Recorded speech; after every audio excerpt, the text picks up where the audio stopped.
Take the right hand, let it greet the left hand, and please welcome Dr. George Fraser.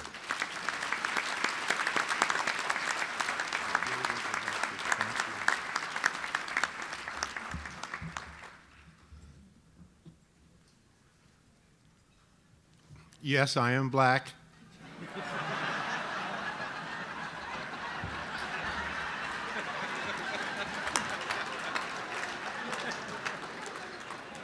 That's the beauty of our culture and race, right, Michael? We come in all shapes and sizes and skin tones and hair textures. Lots of options out there. No need to stray.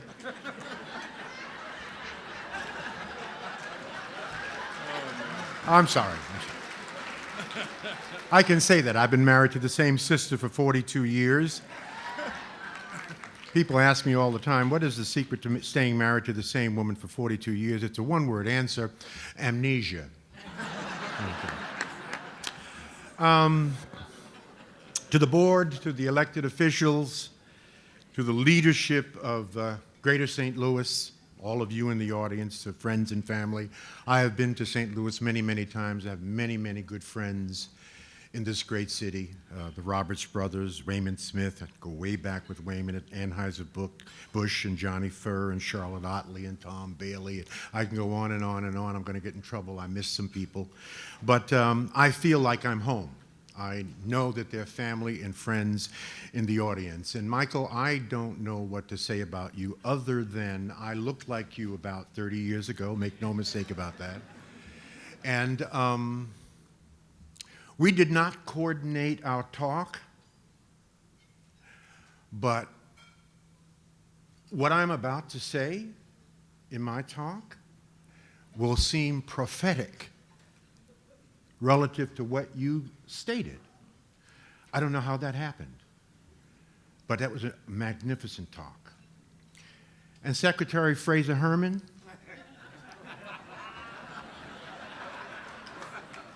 That's a nice look. Not only are you brilliant, you are fine too.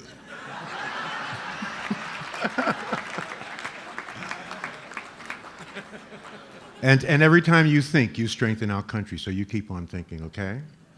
Harry, my brother, you are thebomb.com.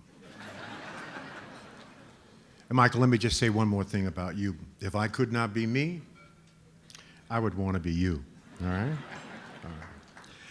All right. May God grant me to speak your thoughts, the words to speak your thoughts. Throughout history, the divine purposes of God have always been filled by imperfect people who, in spite of their defects, were chosen by God to fulfill His will on earth. We are an imperfect people. As I, along with millions of others, watched the unraveling of Ferguson on television, it came to me, this is truth, that God was at work. Just as God was at work in Selma 50 years ago. That God was trying to tell us something. If we can fix Ferguson, we can fix America. How you do anything is how you do everything. Ferguson, as has been said many times, is now at the center of attention of the world. It will become either a model of urban dysfunction or a model of urban reconciliation in America. I believe you have chosen the latter. I believe because of the leadership in this great city, you will be the model of urban reconciliation. You're already engaged in public and private partnerships that will reinvent policing in America, that will help close the education and wealth and job gap in America. The Save Our Sons program is just an example. And actually, the Urban League has been saving sons for 100 years. They really have. You just didn't call it that. Now you are calling it that. This will require, and it's been said over and over again, and it is so true, this will require leadership.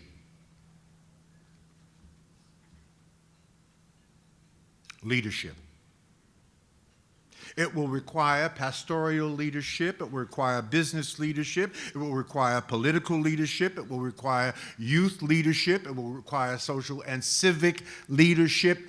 All hands on deck.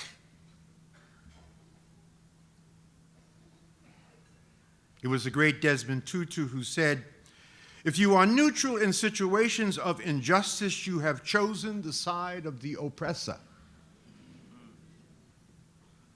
No one can be neutral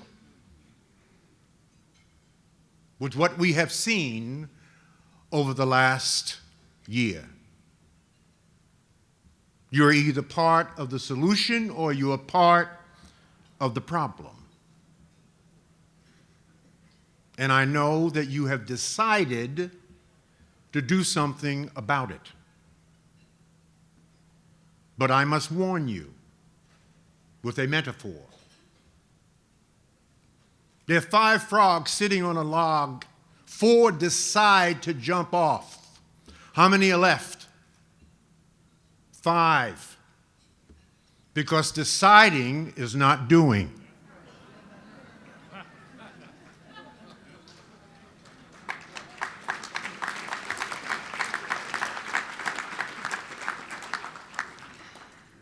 My mama taught me many years ago, what you do speaks so loudly I can't hear what you say.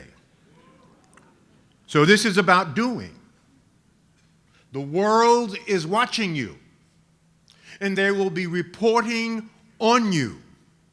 The upside of the world watching you is that there will be unlimited resources, intellectual capital, financial resources available to you. There will also be charlatans. There will be people that will march into this great city and speak with a forked tongue. You must be mindful of that.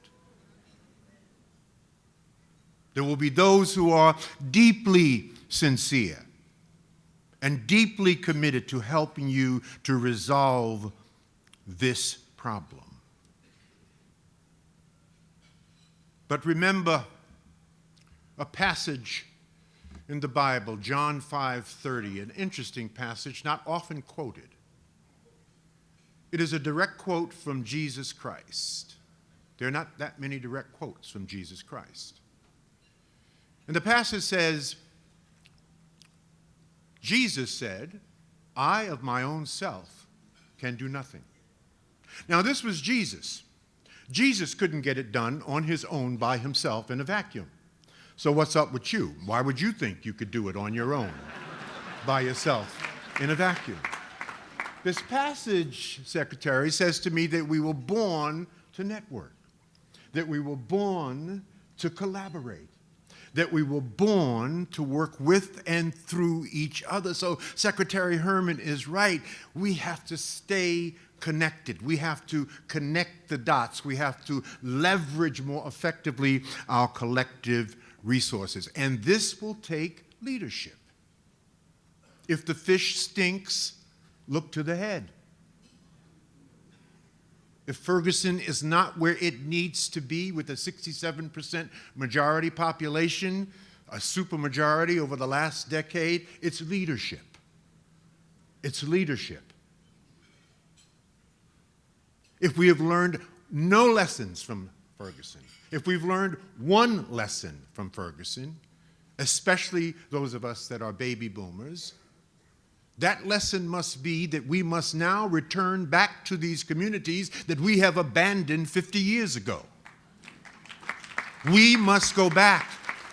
Yes, we must learn, we must earn, and we must return. And the operative word here is returning. Most of us have not returned. We have learned and we have earned, but we have not returned. This is God talking to us, brothers and sisters. There is a brain drain. There is an energy drain. There is a gross state of depression in so many of our urban centers that replicate Ferguson. And we must go back and do the work. No one will save us but us. This is our work. This is our job. This is our season for grace and favor to reap what we sow. We have the seed in the ground. God is moving in our direction. It is our time. It is our time.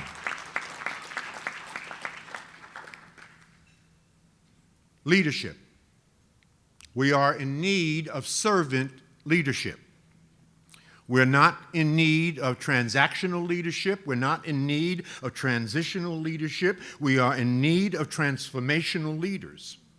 Michael, you are a transformational leader. Secretary Herman, you are a transformational leader. And our transformational leaders are our servant leaders. And our servant leaders are our most humble, our most reverent, our most open, our most teachable, our most respectful, and our most caring leaders. Leadership. You are the leaders. But we must redefine leadership specifically for black people in the 21st century. So let me redefine leadership for you. I believe that to be a leader is to be awake and alert and to be dissatisfied at all times. Oh yes, we have come a long way, but we have much further to go. Therefore, I am not happy, but I am motivated by a positive anger directed towards positive change. What do we know about change? We know that you will never change that which you tolerate, and you will only change when you get angry. Dr. King was angry. Malcolm was angry. Mandela was angry. Du Bois was so angry with America, so angry actually with black people, that he left America, never to return. Are you angry? And if you are angry, there's no way that you cannot be angry. If Dr. King were to come back here today, 50 years after his death, he would be ecstatic that Barack Hussein Obama is president of the United States. He predicted there would be a president within 40 years. But he would be angry with us about everything else. We're at the bottom of every single statistic that matters in America. He would simply say to black people, is this what I took a bullet for? Really, we have work to do. And I don't need to repeat the statistics. They've already been spoken. But this work must be done by us. And it will take some new habits. Because I don't think there's much that what needs to be done other than changing some bad-ass habits that we have infected our community with over the last couple of decades. Let me give you a habit that black people have that no other people have.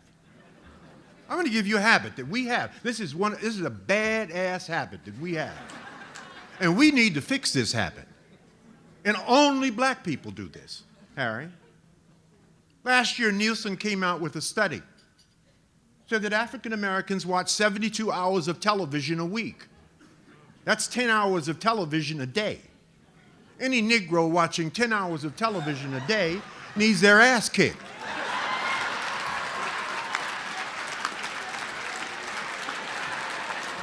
Really?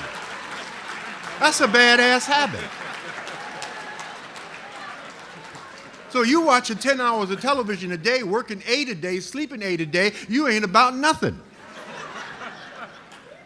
So we just waiting for you to die. We have to fix this. So there are a couple of habits, if I could wave a magic wand and foist on our people and embed into their deep subconscious mind, and they wouldn't even know it, it would change the trajectory of our lives. So let me just give you a couple of habits if I could wave a magic wand. These are habits that I personally have to adapt to change the trajectory of my own life. Number one habit. Now, you know what a habit is, right? A habit defined by Webster is an acquired behavior pattern regularly followed until it becomes involuntary. That's what a habit is. So here's a habit that I think would be wonderful for us. An insatiable appetite for personal growth and development, lifelong learning, and constant never-ending improvement, right? That would be a wonderful habit, that while education is profoundly important, basic education, that's not enough. We have to be engaged in lifelong learning. We have to be the smartest person in the room. We have to be twice as good to get half as much. That's what my mama told me 40 years ago. She was right then and she's still right. Because if you're black and mediocre in America, you better leave.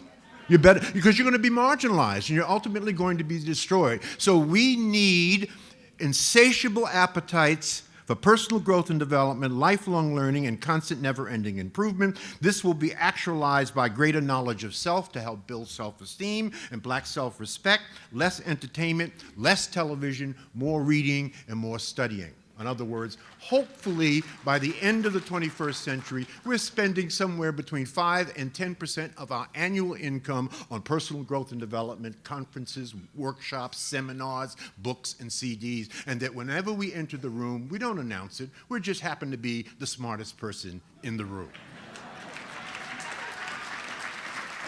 And there's already a number of you in this audience that fit that category. Habit number 2. Now this is deep. A burning desire to be obedient to seeking the answer to this question. What does God want from me instead of what do I want from life? Two different answers. And then the personal discipline to do the work, to pay the price, and to stay the course. So what are we missing? We're missing obedience and discipline. And that's what got us, most of us here, baby boomers, where we are. Obedience and discipline. Third habit, an aggressive, never-ending, and personal and group focus on equity and ownership instead of consumerism and consumption, actualized through strategic alliances, joint ventures, partnerships via connecting the dots, and recycling our dollars. We are a consuming culture.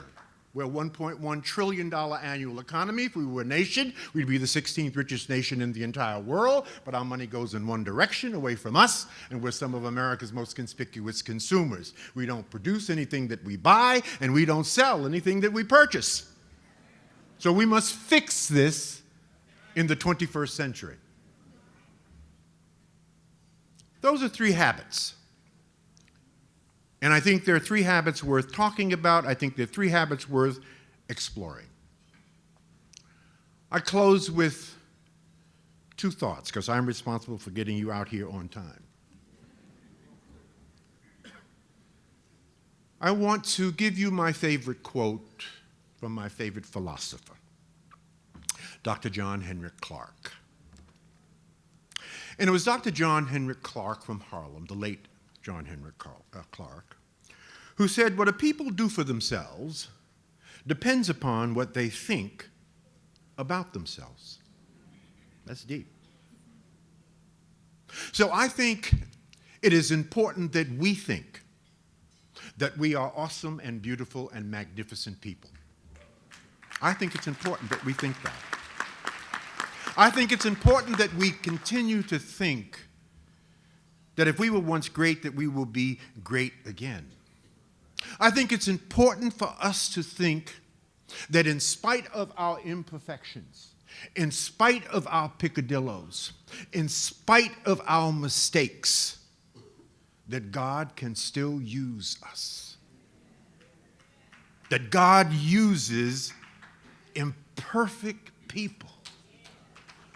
And the next time you think or feel like God can't use you because you've made some mistakes, you've done some bad things, things are not just right for you at this moment in time, I want you to remember that Noah was a drunk, that Abraham was too old, that Isaac was a daydreamer, Jacob was a liar, Leah was ugly, Joseph was abused. Moses had a stuttering problem. Gideon was afraid. Samson had long hair and was a womanizer. Rahab was a prostitute. Jeremiah and Timothy were what? Too young. David had an affair and was a murderer. Elijah was suicidal. Isaiah preached naked.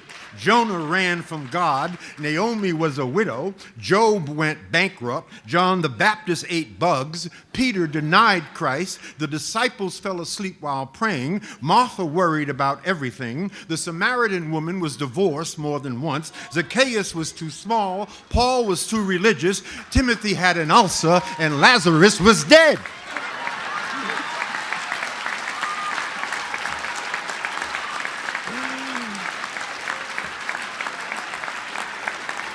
Don't judge people. Every saint has a past, and every sinner has a future. No more excuses, brothers and sisters. God can use you. I want you to take the hand of the person on the left, the person on the right, and I'm going to close with a short prayer.